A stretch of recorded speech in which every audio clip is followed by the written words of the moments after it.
In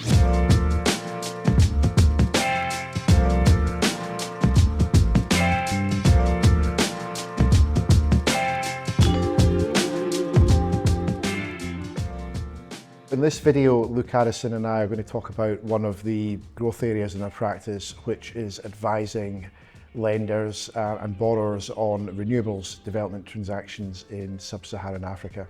So Luke, maybe just to start us off on that, do you want to give us a couple of words on the kind of work that we're currently doing in Africa? Yeah, fantastic. As you say, this is something that we've been doing for quite a few years now, but have seen a real increase in the number of transactions over the last few years. We've been advising lenders, so that's export credit agencies, development finance institutions, funds, as well as borrowers recently as well, on investment into renewable energy projects in Africa. And that's been right across the continent, from the very southern tip to Northwest Africa as well. We have been advising on, I suppose, the full range of asset classes and technologies. We've kind of notably in the last year advised on investment to financial institutions who are looking to increase sustainable agriculture in West Africa. We have worked with an investment fund lending to a portfolio of solar mini-grid projects, a portfolio of 75, I think, solar mini-grid projects in Zambia, and a portfolio of 11 commercial and industrial solar projects in Zimbabwe. One point that comes up quite often in Africa is the challenge of grid. Grid's obviously a challenge in the UK, as we know, but more so in Africa. Just the size of some of the countries, the remoteness of some of the villages that we're working with, and we've certainly seen a lot of mini-grid projects where effectively it's a story of the private sector trying to help with some of these grid challenges.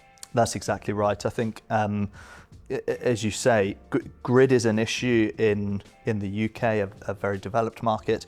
In developing countries, I think particularly where there isn't that same sense of a homogeneous national grid, where national utility generation is already very constrained.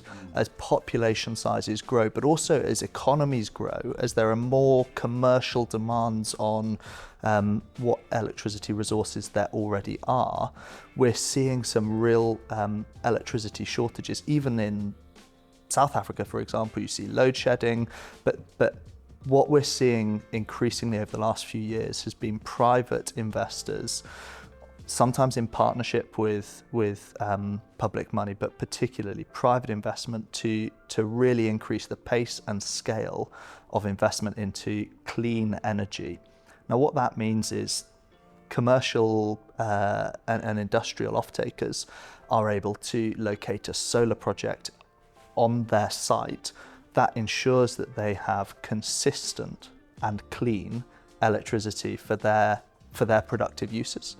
But you also see it in rural villages. For example, we worked on a transaction in Lesotho recently where essentially it's setting up a mini grid for that village. It's solar mini grid transaction, and they install a small solar project with some backup generation, and that then powers the local village, so schools, health clinics, and also residential dwellings. I think what I've found interesting in dealing with African deals is there's a lot that's familiar with what we do in the UK and other more developed jurisdictions, but also there's a lot that's different, and there's a lot that's different in that theme. So, for example, in the UK, structuring any transaction is important, but in Africa, you're quite often dealing with export controls, you're dealing with currency risk, and it becomes even more important to work out, well, what money goes where do you have your bank accounts, where do you have your holding companies, what security can you take. It's really important to know the local law. It's really important to ask the right questions. You don't want to miss anything. You don't want to discover something at the last moment that affects your transaction or affects how you can make sure that your client is able to deliver the transaction and make the right return. I think that's exactly right, and there's a balance, right, between trying to ensure that level of sophistication of English legal advice to the financing component, which is very familiar, and then translating that into any number of different jurisdictions. So, you know, in the last year, we've worked in Uganda, Zimbabwe, Zambia, Lesotho, Benin, countless others, and each of those has got a slightly different nuance. And so that kind of, just because the English law perspective is very consistent on a facility agreement, for example, it then translates very differently into the jurisdiction. And that's where I think we have really reaped the benefits of the investment, both in terms of time but also resources, in developing that network of relationships we have with lawyers across the continent in our preferred firm network, who are really able to assist us, not just in knowing the answer to the question, but also knowing which questions to ask in any relevant jurisdiction.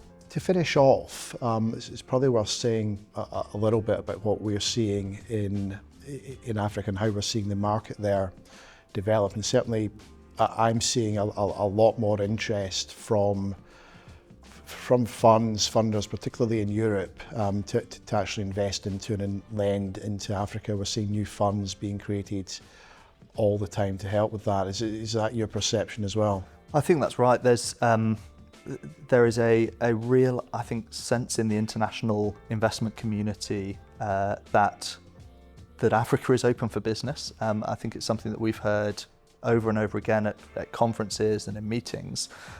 But actually that isn't just a message that we're hearing, but it is actually exactly what we're seeing, which is new, but both debt and equity funds are being set up. There are more and more clients doing more and more deals across the continent of Africa.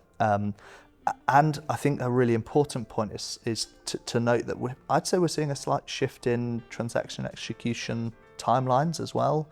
I think historically, transactions have often taken a long time to get from term sheet stage to execution. And even in the last year, we're seeing transactions move much more efficiently from inception to completion, which is very important and I think welcome news at increasing the efficiency of transactions. I'd agree, and I think that's partially a function of markets maturing, people getting more comfortable with where the risks sit and how to mitigate these.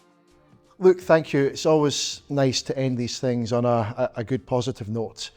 If there are any queries that you have on Africa, or even if you just like a chat with us on what we're seeing, then please don't hesitate to get in touch.